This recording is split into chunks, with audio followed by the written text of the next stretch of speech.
बड़े सवाल सरकार पे खड़े हो रहे हैं, क्या कहना चाहेंगे? देखिए, जिस घटना की हम लोग बात कर रहे हैं बदायूं ज़िले में जो मूसजाक थाने में के पास में जो HPCL के प्लांट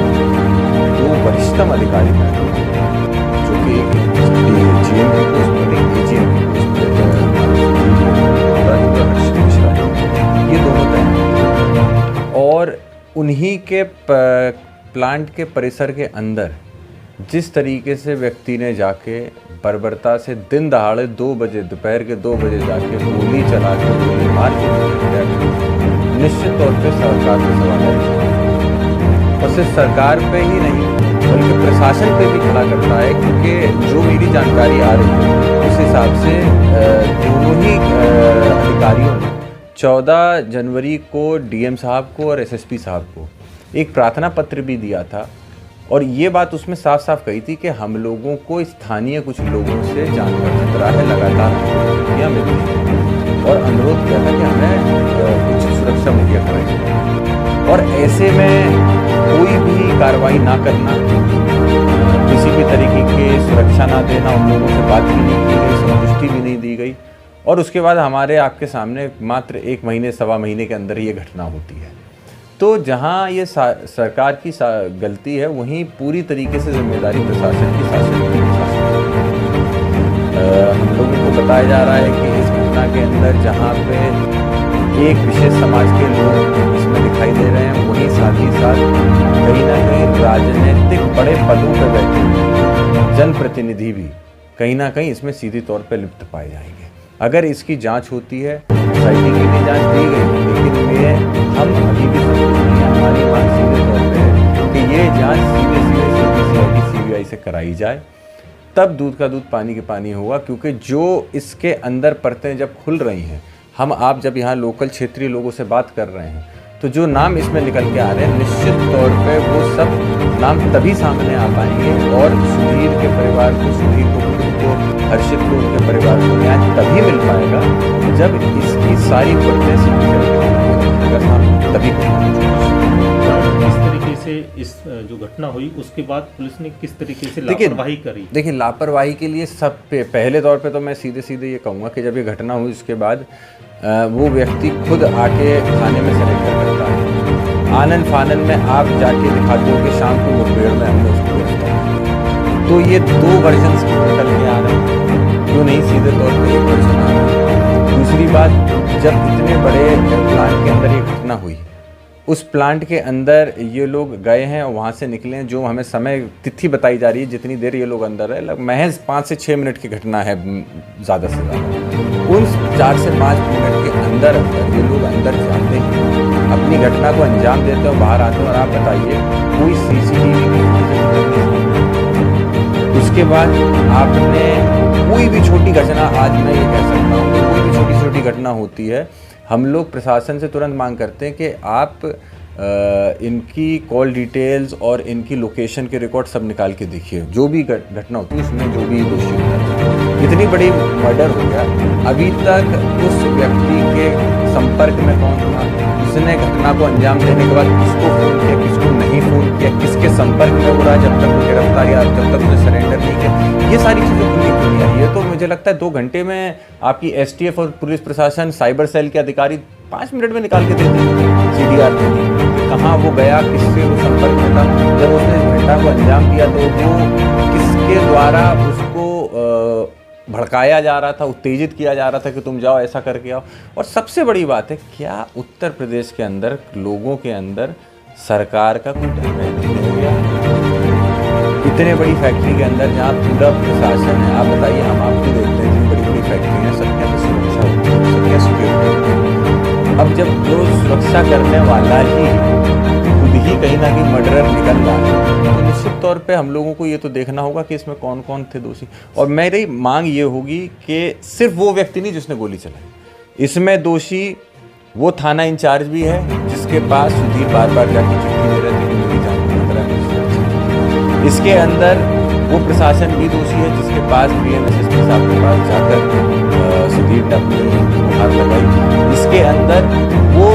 कंपनी के कर्मचारी भी दोषी हैं जो उस समय पे वहाँ सुरक्षा के तौर पे फैक्ट्री पे लगे हुए थे। वो जब वहाँ लगे थे तो कोई दूसरा अनऑथराइज आदमी कैसे अंदर घुस गया, पहली चीज़। और हमें तो ये भी पता लगता है कि अजय प्रताप सिंह जो दोषी है वो तो पहले खुद भी कर्मचारी था, उसको तो 2 महीने 3 महीने पहले किसी न किसी अनियमितताओं की वजह से उसको खुद निकाला गया था, फैक्ट्री से बाहर उसको भेजा गया, तो उसको फैक्ट्री से बाहर निकाल दिया गया था। उसके 3-4 भाई वहाँ काम करते हैं। आप बताइए, उसकी माता के नाम पे डीलरी चल रही है, और एक नहीं इलीगली 6-6 7-7 डीलरी वो चला रहा है। किस नेता के, किस जनप्रतिनिधि, किस अधिकारी या कौन सा ऐसा इन्फ्लुएंशियल ताकतवर आदमी है जिसके दम पे ये काम वहाँ पे हो रहा है? वो भी सीधे तौर पे इसका दोषी है। एक जाति विशेष को फायदा दिया जा रहा है, उसकी माता भी एक जाति के लोग उसको प्रताड़ित। नहीं, बिल्कुल मैं उनकी माता की बात से बिल्कुल सहमत हूँ। इसलिए सहमत हूँ क्योंकि हमें अभी भी कहीं पे भी कार्रवाई होती मुझे दिख रही, न्याय मिलता नहीं। जब इतनी बड़ी घटना हो गई उसके बाद, अच्छा आप बताइए, पुलिस प्रशासन कह रहा है कि इलीगल कोई कट्टा था उससे फायरिंग हुई। आप बताइए 3 मिनट 4 मिनट में जाके 4 गोली अंदर चला के और बाहर वापस आ जाना और 2 लोगों की हत्या कर देना, क्या कट्टे से क्या कर पाएगा? उसमें तो आपको एक फायर आप करेंगे, उसके बाद फिर आपको उसमें ही आपको टाइम लग जाएगा। और जब पहली गोली चली होगी, यकीनन मेरा मानना है, जब पहली गोली चली तो सेल्फ डिफेंस में जो अगल बगल व्यक्ति, जैसे मान लीजिए हर्षित पर अगर गोली चली गई तो निश्चित तौर पर सुधीर में बचाव कराने के लिए आगे आते, और सुधीर पे चलती तो हर्षित आगे आते। अगर वहाँ पे कट्टा था तो निश्चित तौर पे ये घटना कहीं ना कहीं रोकी जा सकती थी। ये निश्चित तौर पे कोई ना कोई ऑटोमेटिक वेपन था उनके पास, और पुलिस इसकी जांच करे और उस हथियार को भी सामने लेके आए जिससे ये हत्या हुई है। और सीसीटीवी फुटेजेस और जितनी भी सीडीआर है, लोकेशन है, इन सब का किससे वो संपर्क में था, इसको पूरा दूर का दूर पानी का पानी करे। हम सिर्फ और सिर्फ सरकार की या योगी आदित्यनाथ मुख्यमंत्री जी के बुलडोज़र की कार्रवाई से खुश नहीं होते हैं। हमें न्याय चाहिए उस परिवार को, और न्याय के साथ साथ एक उदाहरण होना चाहिए कि आने वाले समय में ऐसी घटनाएं ना होने पाए। तभी यही काम तो प्रशासन का शासन का होता है कि सिर्फ बुलडोज़र चलाना काम होता है। नहीं, देखिए आप बताइए, विदेशी निवेश की हम आप बात कर रहे हैं, जब इतनी बड़ी फैक्ट्री के अंदर जीएम, मैंने आपको बताया जीएम एजीएम जैसी पोस्ट पे कर्मचारी जो वहाँ पे काम कर रहे हैं, उन लोगों के अगर ऐसे हत्या हुई, कौन बड़ी कंपनी है, कौन बड़ी फैक्ट्री लगाने के लिए आपको उत्तर प्रदेश में आएगा? मुख्यमंत्री जी बार बार कहते हैं कि आप यूपी के इंडिया समिट, यूपी समिट कराते रहते हैं, समिट में MOU करते हैं, लेकिन कहीं भी दखा करते हैं। और ऐसी घटनाओं के बाद जहाँ जंगल राज आज भी कायम है उत्तर प्रदेश में, जंगल राज ही तो है। दिन दहाड़े 2 बजे आप गोली मारे दे रहे हो, उसके बाद कोई कार्रवाई नहीं हो रही है। आप दोषियों को बचाना चाह रहे हो, उनके साथ जो जुड़े हुए लोग हैं उनको बचाना चाह रहे हो। मेरा सीधा कहना है, ये एक हत्या से अगर इसकी निष्पक्ष जांच हो जाए तो एक बहुत बड़ा गिरोह से सामने निकल के आएगा, जो सिर्फ और सिर्फ दातागंज क्षेत्र की या मूसाजाग क्षेत्र नहीं बल्कि पूरे बदायूं में पूरी तरीके से हावी है। क्या लोगों की ज़मीनों पर इलीगली कब्जे नहीं किए जा रहे? क्या लोगों के व्यवसायों पे छापे नहीं मारे जा रहे हैं इस वजह से ताकि वो शासन के प्रशासन के आगे? तो इस तरीके का जो माहौल बनाया जा रहा है, अगर इसको हमें ख़त्म करना है तो निश्चित तौर पर कि प्रशासन के पास एक मौका, सरकार के पास एक बहुत बड़ा मौका है कि अपने जनता को आप दिखाइए कि आप वाकई में ऐसे दोषकर्मियों के खिलाफ हैं, ऐसे भ्रष्टाचारियों के खिलाफ हैं, तो आप इस घटना को पूरा मानते हैं कि खाली थाना अध्यक्ष और चौकी इंचार्ज को सस्पेंड कर देना और अधिकारियों का तबादला करना, जबकि वो उनके पास ये शिकायत पहुंची थी, कार्रवाई चाहते हैं कि किस तरीके से जो अधिकारी इसमें इन्वॉल्वमेंट है उनके खिलाफ क्या कार्रवाई होना चाहिए? देखिए, मैं तो सीधे तौर पे कहता हूं कि जैसा आपने कहा, सस्पेंड होना, ट्रांसफ़र होना ही सिर्फ न्याय नहीं होता है। निश्चित तौर पे इस तरीके से प्रशासन आने वाले समय में न्याय दिलाएगा। क्या दोषियों को जो पर्दे के पीछे थे इसमें से, क्या उनको सामने लाने का काम कर पाएगा? ये सबसे बड़ी बात है। और अगर आपको कार्रवाई करनी है तो आप उस अधिकारी पे भी कार्रवाई करिए, उस थाना इंचार्ज पे भी कार्रवाई करिए, और उन लोगों पे भी कार्रवाई करिए जो अजय प्रताप जैसे कुख्यात अपराधियों के साथ वर्दी में फ़ोटो डालते हैं सोशल मीडिया पर और अपने आप को उससे जोड़ने का काम करते हैं, उनके परिवार वालों के साथ बैठ के घूमते हैं।